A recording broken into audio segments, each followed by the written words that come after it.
நீங்க எதையெல்லாம் வந்து ரொம்ப இலவசம்னு நினைக்கிறீங்க? அ எண்ணங்கள். எண்ணங்கள் வந்து யாருமே நம்ம மனசுக்குள்ள என்ன வேணாலும் தப்பு தப்பா நெனச்சுக்கலாம். யார பத்தி வேணாலும் தவறா நெனச்சுக்கலாம். நேர்ல நம்ம என்ன வேணாலும் நடிச்சுக்கலாம் அவங்களுக்கு முன்னாடி.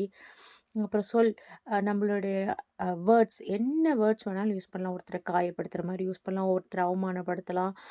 ஒருத்தர் செஞ்ச நல்ல விஷயங்கள வந்து புறக்கணிக்கலாம்.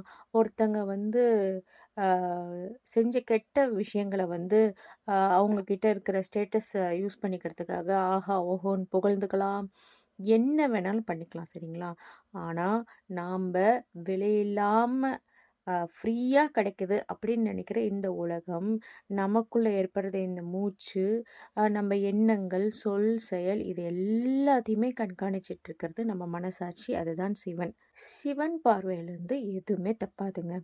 உங்க எண்ணம், சொல், செயல் இது ஒவ்வொரு விஷயத்திலும் கண்காணிக்கப்பட்டுட்டு தான் இருக்குது.